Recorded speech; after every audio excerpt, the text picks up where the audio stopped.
Conor McGregor versus Dustin Poirier 2 has recently been rumoured and leaked out a little bit by some very valid members of the MMA media that it's in negotiations for February. I'm interested. Colour me intrigued. Okay, I'm so fucking glad that he isn't fighting Frankie Edgar. I'm so glad. I kind of wanted to see him versus Gaethje, but I understand the Poirier move because Poirier's a bit more relevant, I'd say. A little bit more well-known as well by other guys. They have history together. They don't like each other. Poirier has relevance to Khabib, which is a big thing if you're a fan and you want McGregor to get back to the Khabib fight, which will be probably the biggest fight of all time if they rematch each other.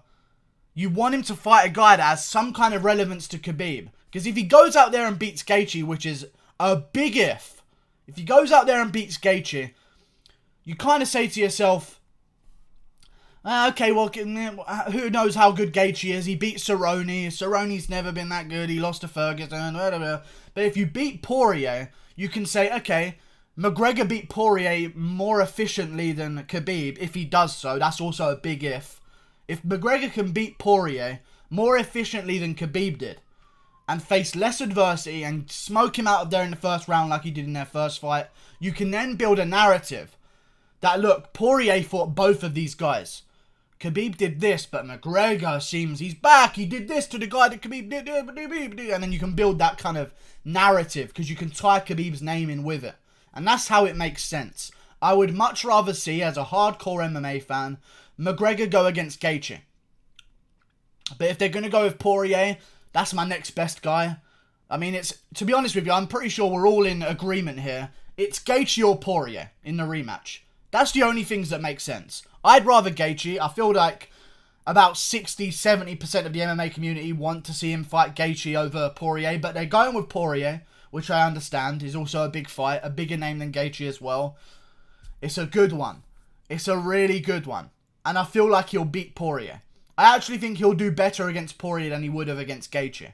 So if you want him to get back to the title picture and build another massive, mega fight with everyone on the card underneath them getting a load of exposure from a massive, huge fight, then you want him to beat his next opponent. Whether you want him to lose for the title, that's your own thing. I couldn't care less.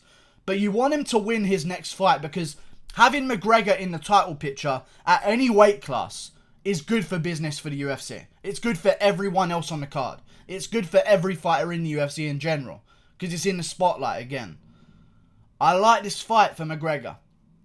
I feel like Poirier, in my opinion, he kind of had a resurgence in his career. I feel like he's kind of Poirier's career, let's be real, is a bunch of this.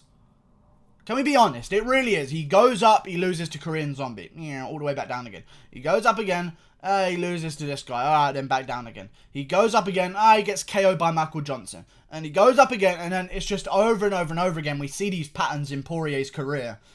I feel like now's the right time for McGregor to catch him. Poirier's older. He's for sure, his chin is worse than McGregor's. A lot of people don't give credit to McGregor's chin. One of the best in the games. When do you see McGregor get hurt? You saw him once against Nate Diaz when he was gassed out on staph infection and he shot for a takedown after being hit up on the feet. That's one example. He got dropped by Khabib and then within 5 seconds was back to his feet, flipped Khabib against a cage and threw a flying knee. So clearly his chin recovers really fucking quickly. He was eating bombs off Chad Mendes after cutting to 145 with a torn ACL. Like, it's just, you can critique his wrestling. You can critique his grappling all you want. You can maybe even critique his striking. I doubt you would do that, but you can do that. One thing you can't say is that he's got a weak chin. Poirier has been known to be KO'd in his career. It's happened a few times now. And when you're at a lower weight class and you're getting KO'd like that, you can watch a heavyweight get KO'd. And they're probably going to be okay in their next fight. Arlovski is like Arlovski's got more KOs than probably the entire flyweight roster against him.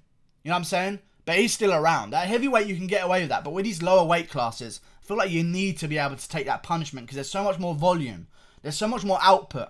There's so many more shots landing at these lower weight classes. You need to be able to take them. I feel like that's going to be Poirier's downfall. I don't see Poirier being able to out-wrestle McGregor. I also know that Poirier will be emotional in this fight. And that's something that he cannot take away. That will always be a factor with McGregor's opponents. Unless you were born and bred on the side of a mountain and wrestled bears as a child, if you're an American, grown up in your house, had a nice time, went to school, did the normal stuff, no wrestling any wildlife, you know, just a normal life, you're going to get emotional with McGregor. And it's going to happen over and over and over again. And because it's happened the first time with Poirier, I've seen him get emotional against McGregor and I've seen him fight out of his comfort zone. Poirier has a very big tradition and history of being emotional and getting KO'd. And it's happened, okay? The 2 times in my life that I've seen Poirier emotional into a fight, really emotional, are the first fight with McGregor, where he got KO'd stiff in the first round, and the fight with Michael Johnson. Remember that? There was a big amount of shit talking leading up to that one. It was the main event of a fight night. Poirier goes in there, over-aggressive, gets KO'd stiff in the first round. I feel like history will repeat itself again. I actually feel like Poirier's gotten better than McGregor since their last fight because he's been more active. He's been more in the gym for MMA rather than boxing and whatever else McGregor's doing. But I still feel that McGregor, with all the intangibles around the fight, not just the fight itself, that's a big thing. With other guys, like with Khabib Ferguson, you can kind of just say, right, which skill set's going to beat which. But with McGregor, there's a whole other world around it.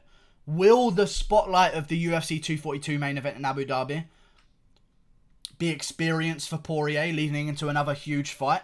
I don't know. Khabib wasn't really talking the shit that McGregor's going to. Khabib wasn't trying to get in Poirier's head like McGregor's going to. I feel like this is a good fight for McGregor to come back. I feel like Gaethje is more dangerous. I wish it was Gaethje, man. I wish it was Gaethje. Because I feel like if McGregor comes back here, he's going to be a favourite. I don't like that. Nothing sells better than your superstar being an underdog. When are we going to learn this?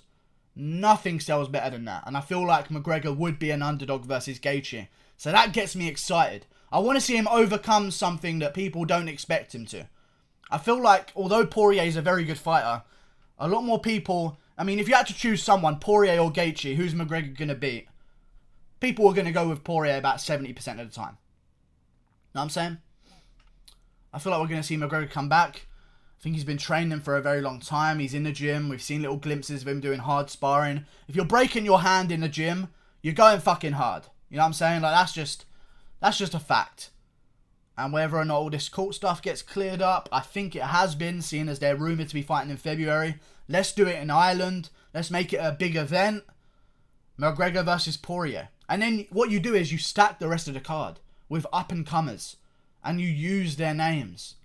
That's what you do whenever you get a big guy. Israel Adesanya's kind of entered that mix now with big names. John Jones is there. You stack the card with guys you think can be potential superstars. Look at what happened to Derek fucking Lewis after he fought on the McGregor card. A 1-minute speech got him 1 million Instagram followers. That's the McGregor effect. So we'll see what happens. I feel like they should just stack the card with young talent. And we'll go from there. But I think McGregor would beat Poirier, if not in the first, in the second round. I just feel like Poirier recently, as well, has kind of been loading up his shots. You know, there was a moment against Gaethje, he was kind of patient. He was on the back foot because he had his legs chopped out. But he was kind of going more volume and just playing the numbers game and trying to outpoint Gaethje. And I think that Poirier is actually better when he's like that. Much better when he's like that. He had the controversy against Alvarez. Then he beat Holloway and he was going full volume again, not putting everything behind his shots. And he was finding them in the first and second round and then just played the volume game for the last 3. I feel like against Khabib, he loaded his shots. Maybe because he wanted a firm base. So he wanted to really plant his feet before he threw so he could have a better chance at defending takedowns. That makes sense to me. That's how I would break that down. But I just don't know, man. Once I've seen you KO'd so many times and you're facing a guy like McGregor, I mean, it doesn't matter how long he's been out for. I still think he'd beat Poirier. See you later, guys. Thanks for watching. Goodbye. Click that button there.